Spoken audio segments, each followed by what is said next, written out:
Welcome back to Rise with Sarah Sincotta, the ultimate destination for aspiring and experienced business development managers in the property management industry. I'm your host, Sarah, and today I have a special guest joining us who is about to share some invaluable insights and experience on what prospecting means to a BDM. So I want to give a warm welcome to Jason Colbey. Thank you so much, Jason, for being here today. Thanks for having me. I'm so excited to do this today. This is great. I am so excited. So I always like to start, Jason, for those people that don't know you, who is Jason? Who is Jason? It's a question I get asked a lot. Like, who are you? Look, I am a dad, first and foremost. I am a husband and a father to two amazing little kids. Can't see them. Photos are just off that way. But I've got my daughter, Alyssa, and my son, Matthew.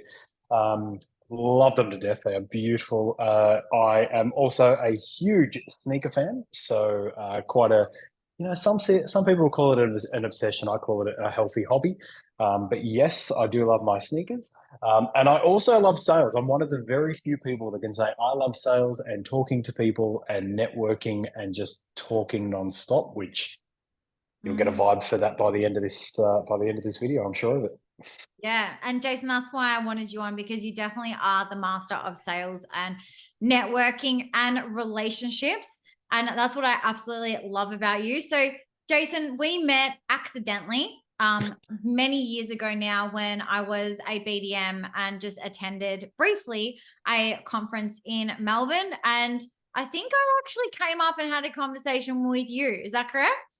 Do you know, I actually still tell people about this story. So I don't know if I've told you this, but I still tell people about the day that we met because it completely took me off guard. And it's one of the funniest moments ever, because I don't know if you remember, but we were at this conference and you came up to me and I was sitting down at this stand and I had you come up and just start talking to me like I'd known you forever. And so you and I had this chat and we connected and everything was great. And then we left, and for the next week, I was racking my brain out. I was going through my phone. I was speaking to people I know. I'm like, who is this Sarah person? She came up to me at this conference. She very clearly knows me, and I feel horrible that I don't remember her. And then when we got together, you're like, no, it was the first time I ever met you. I don't know what you're talking about. I racked my brain out for a week trying to figure it out, and we had never met before. Well, that's what a BDM does, right, Jason? We go out and absolutely just conversations with people. But, really grateful, Jason, that we kept in touch all of these years, and, really lucky to call you a friend now, as well as being tied together through the industry in so many ways. And people watching, Jason, you definitely need to connect with, because you're going to have some big news coming up, which I am excited to tell the world about. So, definitely keep an eye out, Jason, for those watching on what Jason is up to. And Jason, you and I, we've had so many conversations and lengthy conversations or catch up. And I was like, I need to get you on because, I think a lot of our beliefs are the same. A lot of our styles are similar in terms of being a BDM. And, you've had different roles as a BDM as well, as have I. And I just thought, we need to talk about this. We need to sit down, record it, because we always say, if there was a fly on the wall, people could listen to our conversations, let's do it. And here you are. So today, Jason, I really want to talk about prospecting, because I like to view prospecting as the oxygen to business development managers. Do you agree with that? Oh, absolutely. Absolutely. Yeah. Every business needs business, and you can't get business without looking for it. It's amazing. Absolutely. And I loved prospecting. And people always said to me, are you like crazy? And I still know others that, will be fearful or hesitant to do prospecting. So I really wanted to ask you, Jason, for anyone watching today and is, hesitant or fearful of prospecting, where would they start? I say this to everybody, and this is one of my core beliefs, right? And that fear is there because you're worried about what people are going to say. You're going to worry about their reaction. You're going to worry about the fact that they're going to tell you to go away or leave you alone or why are you bothering me and all the rest of that. at the end of the day, it's going to happen. Mm. Okay. You're going to have people get upset with you because you're taking time out of their day and all the rest of that. It's going to happen. Be okay with that. Because most of the time you think it's going to happen all the time, and it actually happens probably less than the people who will openly welcome you and discuss what you want. So get that fear out. Don't worry about the embarrassment of being told no. Don't worry about any of that. You're there to sell, you're there to prospect, you're there to build relationships. And if people don't want to connect with you and don't want to listen to your offering, well, then maybe they're not people you want to work with anyway. So just move on to the next. That's the best advice ever, is please don't be discouraged by the no's, be driven for the yeses. Mm. Yeah, I love that. And I think as well, Jason, there's always lessons from the no's anyway. And that's just my perception, is if I had a conversation with someone and it didn't go the way that I had anticipated, or my intention for that, prospecting session, I would reflect and go, okay, what did I do? Was it something that I said? Was the energy or my tone not right? Can I improve next time? Can I ask more questions? Did I call at the wrong time? Am I sending the wrong message out on, LinkedIn or social media? So I think that, embrace the no's as well, because there's always an opportunity to learn from that. Absolutely. No is where the work begins, right? Mhm. And that's, some people will take that by way of, okay, they've said no, so I still have to convince them, or I have to put in a bit of extra work to get them on board. No is where the work begins on your own self. Yeah. So if somebody says no to you, okay, something you've said hasn't landed properly, a story you've told hasn't connected properly, maybe the way you've introduced yourself or started the pitch for your product or your service or whatever it be, maybe it just didn't hit the mark. Go back, evolve from it. Like, look at what you may have done wrong, try something different. It's all trial and error. And Mhm. that's actually my favorite part of prospecting, right? Prospecting is like practice, where you can go out and just practice. Just practice. Okay, that failed, no dramas. Failure is a good thing, you learn. Move on to the next thing. And the more you do it, the more things may not hit the mark, the more you hear no, the more you're going to change. And then the less you're going to hear no, the more you're going to hear yes. The more people are going to talk about just how amazing you and your service is. And that's the real goal. Everything's long term, and that's what you want. You want to perfect what you do. Yeah, absolutely agree with that. I want to ask you a question, Jason, because today you actually sent me a message and it was like, practice what you preach. And it was you cold calling today. And I was like, yes, I love that. But my question Yeah. is, do you think that phone calls are dead? No. So, and you and I talk about our superpowers, right? And my superpower is not getting on the phone. Mine is getting in front of people, and I love any opportunity to get in front of people. Whereas I know you are just an absolute cold call sales gun. Like, I know that, right?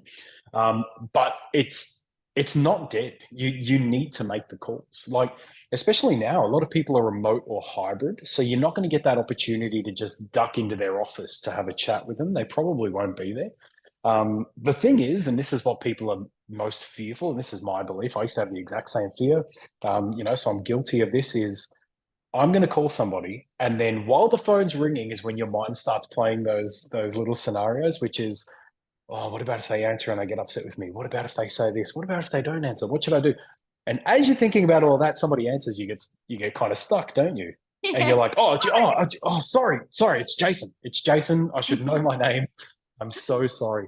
But no, they're not dead.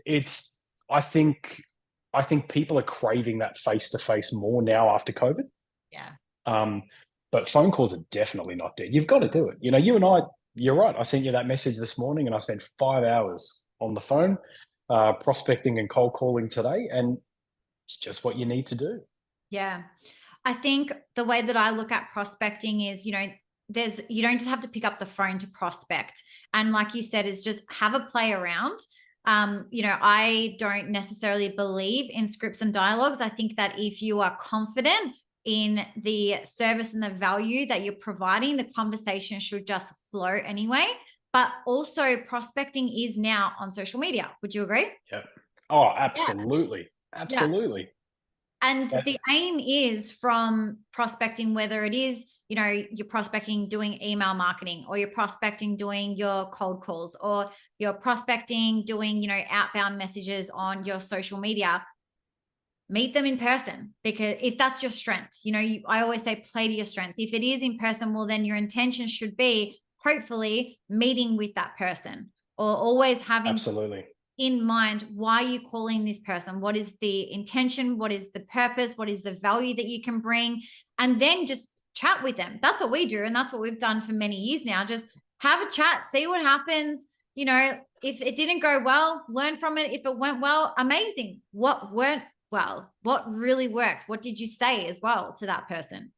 Exactly. And you're right. I'm not a fan of scripts and dialogues. Generally, everything I do will be, dot points to remind me what I have to cover off if for any reason I start to get sidetracked, because you know this better than I do. I love to talk and I can just get sidetracked in any conversation. But you're right. If you know your product or your service, right, and this is the most important thing. And I've worked in lots of different products and services, and if you can sell anything. Doesn't matter what it is, but as long as you know what it is, if you're confident enough in what you're offering and you strongly believe that what you're offering is the right thing for the person that you're speaking to, scripts and dialogues are good for those that are learning. But when the conversation flows freely and people can feel that you genuinely believe in what you're selling, or you genuinely believe that what you're educating them on will help them and their business, they'll sense that. And you won't have to worry about the script. You won't have to worry about anything. You'll probably end up talking nonsense for 15 minutes. And then the person you're speaking to will circle back and say, actually, you told me you're from whereabouts. Yeah, fantastic. Tell me more about that. Yeah. And then it'll just roll nice and easily. But yeah, absolutely. Just have a chat. And your end game my end game always is a face-to-face meeting. I love getting down with somebody and having a coffee. And that should always be your end game. You'll always close deals faster in person, because, people kind of feel that vibe, don't they? They build that trust a lot faster when you're in front of them. Yeah, absolutely. All right, Jason. So when it comes to prospecting or organizing yourself for cold calling, what is your go-to? How do you prepare yourself? How do I prepare myself? Right. So, as bad as this is going to sound, I don't want anybody to take any offense, because I've probably spoken to a bunch of people that are going to watch this video. But what I will normally do is I will organize my list, because you should always have a list of those you're going to call. And those who are important to your business, but not as important as others, a nice way of saying it, I'll call first, because at the end of the day, your first 15 to 20 phone calls are basically going to be a bit of a test. You're going to run through what you say. You might stumble in the first couple. You might think of a better way to structure it, or a better way to order the information that you're saying. So I'll get that right by about the 20th phone call. Then from 21 onwards, it's a little bit easier. You and I spoke about scripts and dialogues and not needing them, but you always have that internal kind of dialogue ticking along, don't you? So you know that, okay, I'm on a bit of a roll and this is what I'm going to say. And okay, hang up, say the exact same thing for the next one. So that's always the way that I'll do it, is kind of take the first 10 to 15, pick those who would be great to get on board, but you might not get on board, or they might be small businesses that if you don't get, then it's okay. But take the opportunity to really test what you're about to say with the first 10 to 15, or 15 to 20, depending on how long it takes. And then when you get to the ones that you clearly want to land, you'll have everything ready to go. So I always used to look at prospecting. So I would hype myself up first. So, check in energy wise, like, am I ready to go? Am I prepared? Am I going to be present? Am I engaged? Are my notifications off? Have I got my call list? And then the first call I made was actually to a current client, or someone that I knew would like pump me up as well. Yeah. Like I could just have a conversation with them. So, I would always have the intention, it could be, I don't believe in no reason calls, but a touch base with a current client for a particular reason, so that I was already in the flow of just having a conversation with someone. And then I would start with the people that I was most worried about calling first. So I'm going to use an example for the BDMs that are watching, is private landlords. And I used to have that initial fear of calling them, because they generally take the longest to be able to convert. So I would start, so I've had my good call, I'm pumped up, I'm ready to go. And then I would then go straight into the ones that I knew was going to be the hardest, right? Because I was feeling good at that point. So I wasn't concerned then, you know, if the next conversations would take a bit of time to be able to connect with those people and get my message across. So that was a bit of a tip on how I did things. So try Jason's approach, try my approach, see what works. There's no right or wrong. But I think like, Absolutely. yeah, you just got to experiment with it. You know, time of day that you're calling, you know, most people that you're connecting with in the morning, or are they in the afternoon? Are they at night? Like, and understanding who you're contacting as well. Like, Mondays, I never used to do prospecting, generally because everyone's back from the weekend. A lot of people would say they're busy, and I understood that. So I generally didn't have Mondays as my prospecting day. I found that Fridays were my most successful days when I was prospecting. Nice. That's actually a really good kind of insight, isn't it? Because you and I deal with kind of the same people, but also different people, right? Depending on kind of where we're at. And I would say my best prospecting days are Wednesdays and Thursdays. Don't know why, but it just is. Like, it's amazing. Wednesday's hump day. Everyone's like excited. They've made it halfway through the week, right? That's exactly right. It's nice to be able to call them, and they're getting to a point where it's like, oh, it's hump day. We've got a tiny bit of adrenaline towards the end of the day. And then Jace calls. And it's like, let's get excited about something. Like, let's get excited about, you know, property data or something along those lines. And everybody just kind of, they're just riding the high. And, you know, you might as well ride it with them. Why not? Yeah, absolutely. And I want to touch base on, I'm all about energetics, and I strongly believe, and, you know, our personalities, I think you can feel the energy through the phone anyway, or like through our messages. So what would be a advice to someone to be conscious of their energy when they are prospecting?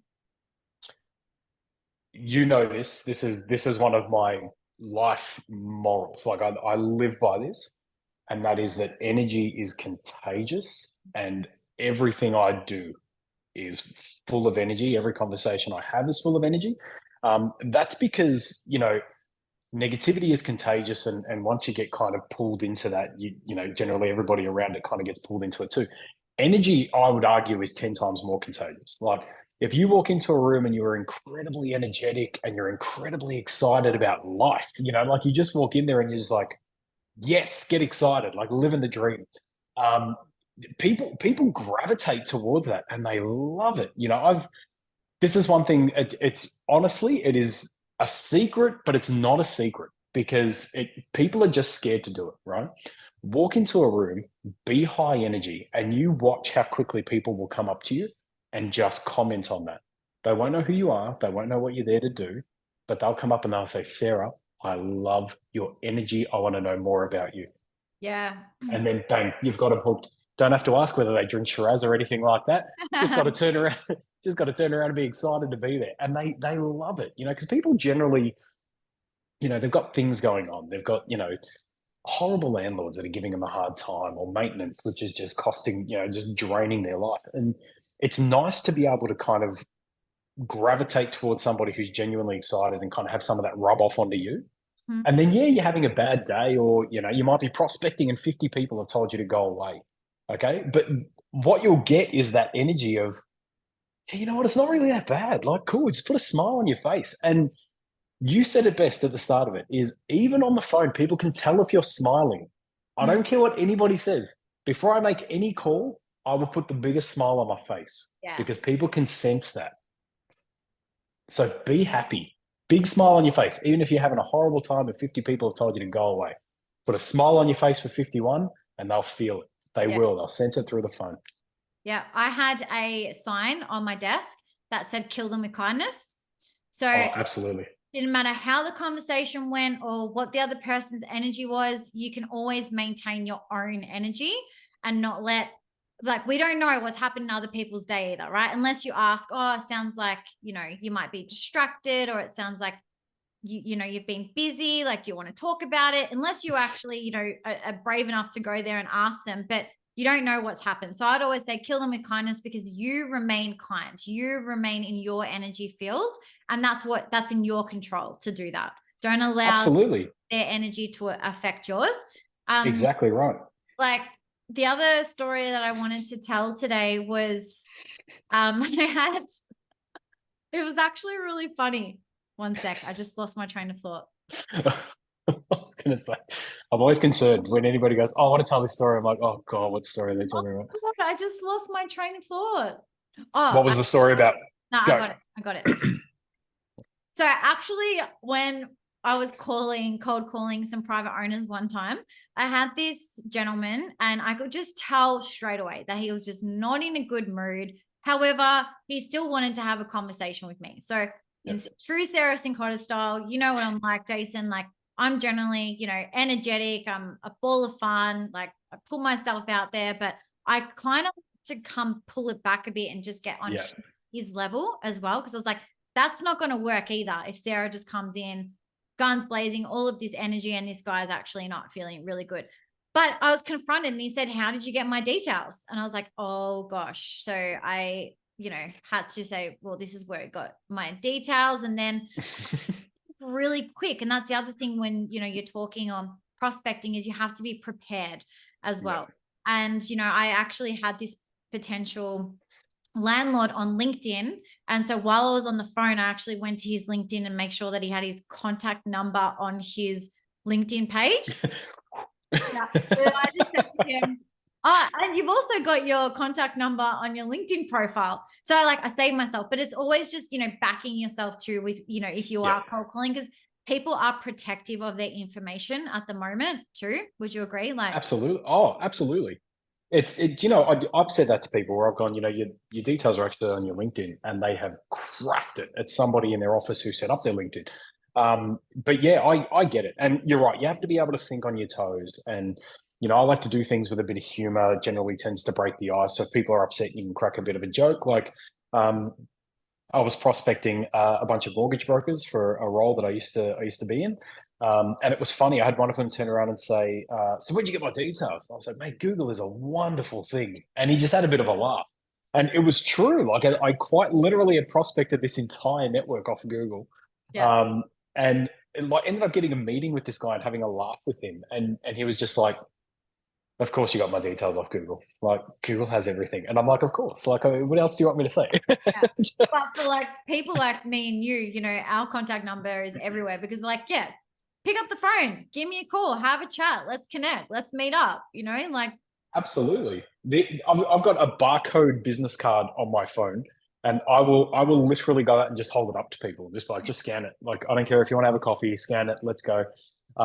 Because why not? I mean, at the end of the day, I don't care if you get my details. And look, going back to what you said before about how you'll always give like cold callers a go. I'm the opposite, right? So not cold callers. Like it depends on my day, right? Whether I'll listen to a cold call.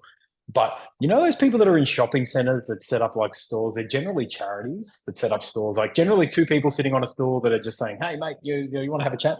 I will always walk up to those guys and say, sell me. Go.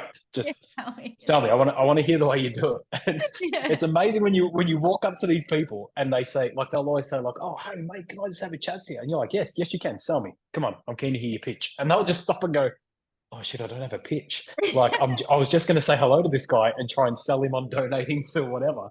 But that's what I do, and I love to do it. Like I think it's fantastic. But that's the whole kind of getting out there and just if one of these guys said to me, oh, I'd love a bit of help with my pitch, it's no good. I'd say, yeah, here's my card. There's the barcode. Scan it. We can have a chat. Wouldn't bother me at all. Yeah. Oh, that's so good. Well, what would be one actionable item for, whether it's new business development managers or experienced business development managers that really just don't know where to start when it comes to their prospecting, or they might have that, there's little voices in our heads that go around. What would be your advice to them when it comes to prospecting, whether that is cold calling or social media, networking? What would be your advice? My advice would always be know your superpower. And you and I speak about this all the time. And, it's before I knew what I was really good at and what could close a deal faster or what could get me more business or whatever it was. Before you know this, you've kind of got to give everything a go, right? I used to hate picking up the phone and calling people, but you have to do it, okay? Chat GTP now has changed the world, but I used to hate sending emails, like cold emails. I used to hate doing that. But implement a bit of a scattergun approach. If you're first starting out and you're trying to figure out what your superpower is, do everything. Do everything. Some things you will be horrible at, and that's not for you. Some things you'll be amazing at, and then that will be your end game for all of your interactions. So, mine is meeting face to face, which means if I make a cold call, that has to lead to a meeting because I have to sit down with you. Okay. So do that. And the second rule, and I cannot stress this enough, please remember these words. You will suck, but that's okay. Remember those words. Okay. At the start, you're learning. You've got to get into your rhythm. And you and I do this all the time. Like, I've been in sales for 15 years, and I know that the first 10 calls I make in any situation aren't going to be great. I know that. Okay. Just be okay with it.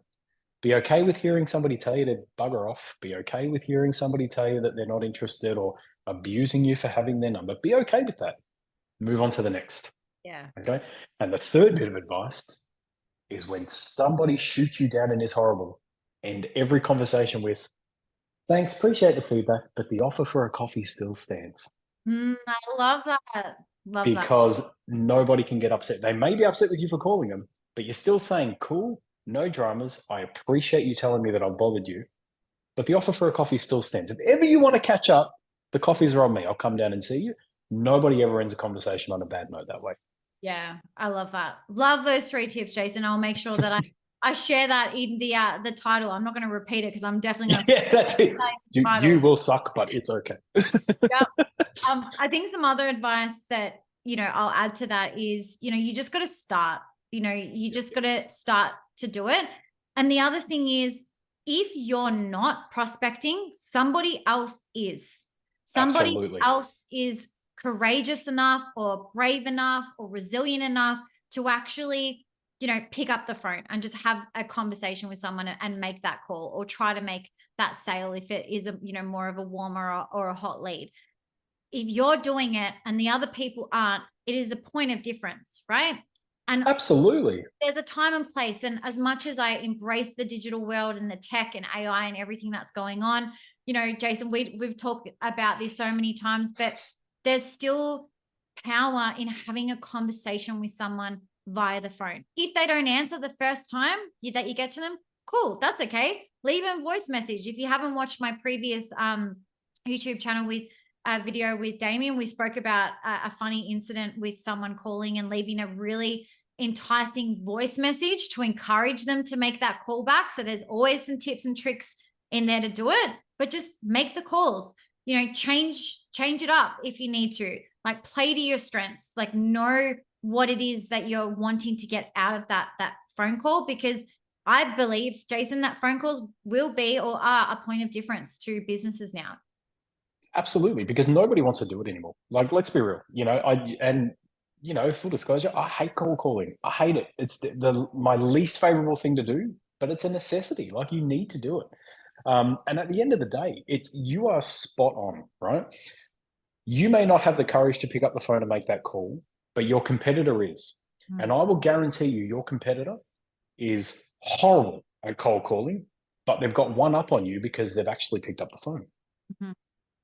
Yeah. And the biggest, thing that we see, especially in property management, is that landlords want to be communicated with. This is the thing, right? We're talking about, experts in property management today. Like, landlords want the communication. They want that human connection side. Yeah. Okay. So if you can't even take that initial step and communicate with them via the phone, or whether it's a really great email or you're sending a DM message and you put a lot of, heart into it, I would say that you're already ahead of your competitors. Absolutely. I'm going to tell you a really quick funny story, right?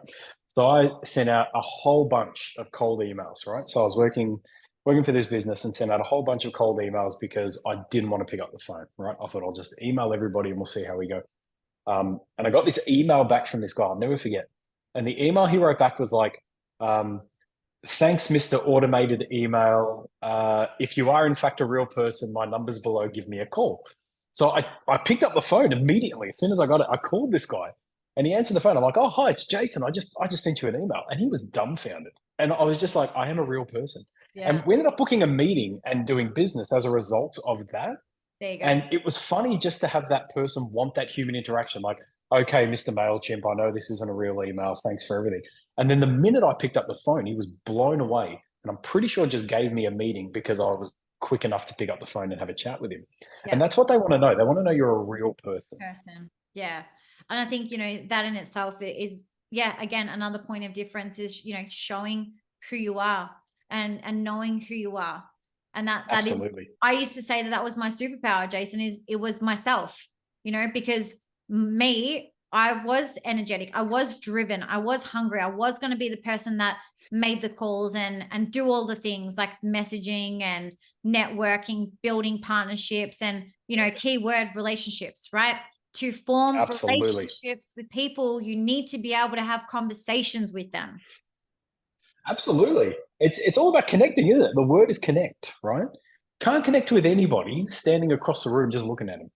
You can't connect with anybody sending them an email. Like it doesn't work. Like the connection has to be that verbal, that, it's got to be verbal. It's that whole kind of physical interaction of, oh, there is a person here and they're standing in front of me and I can see them. I can, touch them appropriately. We have to say that, like there's like you're here and you're real and you're not just an email that anything could have sent out to me, and absolutely, like that's your point of difference. Be the person. I always say this, be the person when somebody goes like, what makes you different? What makes your company different?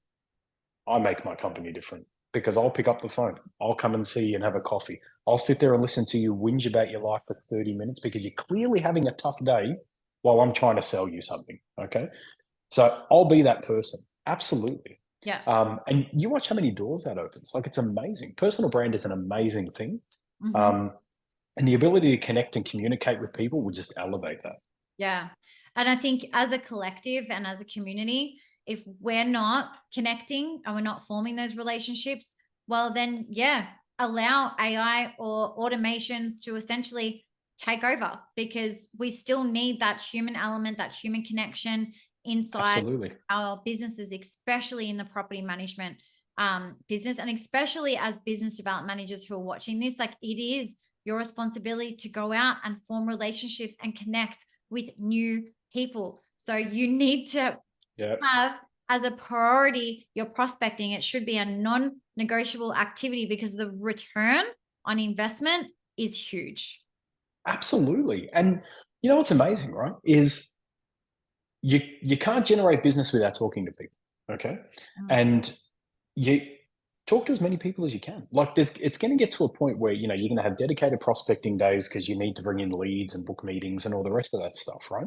But you might make 50 calls to book 10 meetings. Right. And what's going to be amazing when you sit down with those 10 people and you connect wonderfully with those 10 people, how much energy does that give you to pick up the phone and make another 50 phone calls? Yeah. Right. And that's what it is. Like, look at the end game. Like, oh, I just got yelled at by 50 people. Yeah, but I booked 10 meetings with 10 of the nicest people and then our clients. Like, how good is that?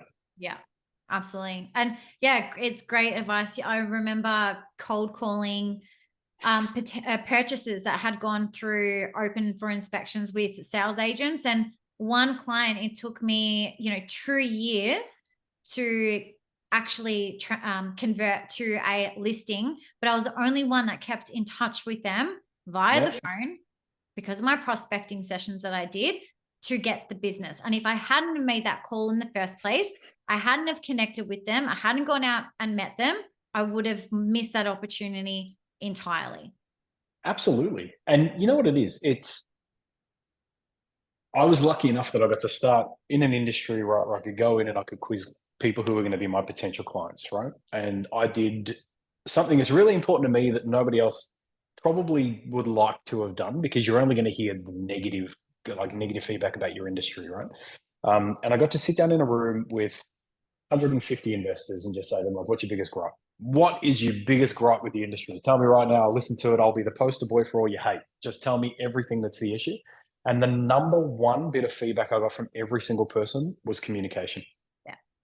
I'm happy with lots of communication, but there is such a lack of communication that it just leaves a sour taste in my mouth. Pick up the phone. Yeah. Pick up the phone. It's as simple as it is. Yeah. It was just yesterday, actually. I was talking to someone that I know who has multiple investment properties, and she was telling me that she's just changed agents because they made the mistake once, didn't pick up the phone call when something went wrong. She gave them another chance. It happened again. They just sent an email. They didn't bother to pick up the phone and call her. And she said, I don't feel valued. I'm done. There was just like, that's not how she wanted to be communicated with, you know? And I think exactly. And like, we're all different, right? For you and I, Jason, yes, we know we're in person. We're happy to have a chat. It might not be for everyone, but you need to understand the people who you're talking to, right?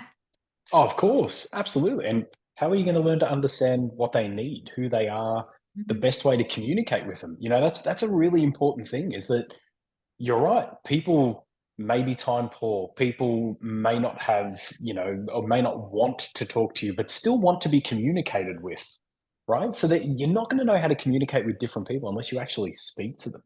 Yeah. Yeah. So, you know that I'm massive on the personal development. Like, you know, I believe in, we got to have a healthy mindset, healthy body, healthy soul, and really invest in our personal development. So what's your best piece of personal development that you do for yourself, Jason? I love public speaking. So I will do everything I can to do more of it and get better at it. That's where my motto, "You will suck, but it's okay," came out. Purely because it's like anything, really. Anything you start for the first time it's terrifying, right? And anybody who says to you, "Yeah, I picked up the phone and started cold calling, and I was just amazing at it," liars. Nobody is good at anything they start. Nobody, right? But yeah, look, public speaking for me is a huge thing, because people think of public speaking, they think, oh yeah, standing up on stage and speaking to a crowd. No, public speaking can be standing in front of a group of investors and pitching your service. It can be standing in front of a group of investors and educating them on the importance of a great property manager. Like, there are so many different ways that public speaking can play into it. I think it's the most important skill you can have, and everybody hates doing it, right? Until you start doing it. When you start doing it, you love it, right? Full disclosure, for 2 years, you hate it because you suck. But then after that, you love it because you get really good. You develop some great skills, some great stories. You develop that confidence on stage. And that is where you can go to that listing presentation and kind of hit it straight off the bat without a lot of preparation, or you can stand in front of that group of investors and smash it straight away. The confidence you get and the skills you get are phenomenal. And I'll give everybody watching one tip of advice. Write this down, guys. There is an amazing book if you do want to get better at public speaking. It's called Talk Like TED by Carmine Gallo. Carmine Gallo puts together all the TED Talks in the States, and I think he analyzed like the 9 best talks or the 9 most viewed talks, and wrote a book about what they all had in common. Read the book. It is amazing, and it changed the way I did everything. It was fantastic. I love that. I always like the saying, Jason, get comfortable with being uncomfortable. Absolutely. I remember the first time I spoke at a big property management group, and I was so nervous, and I know that I definitely did not do the best job at that first speaking event that I did, but I had to learn from that experience. And now I can quite comfortably get up and speak in front of a massive amount of people. Yeah. But I had to go through that and experience that and be uncomfortable with doing that to then grow, learn, develop, evolve to get comfortable in those situations. Exactly right. And like, everybody has that kind of fork in the road moment, don't they? So it's, I tried something and I was really bad. I can either give up or I can get better, right? And stick to that path. Just keep trying to get better. And what's amazing is, like I said to you, when I started, I was horrible. But it took 2 years of everything's going really well. Whoops, I told a story and it went badly. Let's change that story. Okay, now everything's going really great. Cracked a joke and it was received very badly. Don't tell that joke again. And it's one of those things where kind of you get to a point where you can be 5 years in and tell a story and it can completely miss the mark. Don't be discouraged. Just move on. Just move on. Pivot, evolve, get better. Yeah. I love that. And I think we're going to leave our listeners and our watchers with that today. Was just a great way to finish. So, Jason, thank you so much for joining today. And there's so many golden nuggets and something I know we're both really passionate about, and we hope everyone watching and listening today got some really great insights. So, thank you again, Jason. It was absolutely amazing having you on. Thank you for having me. This was great. I absolutely love doing this. So, yeah, thanks. Anytime you want me back, I'll gladly be back. Just pick up the phone, give us a call. Oh, will do. And in Sarah Sin Cotter style, guys, keep rising. Thank you.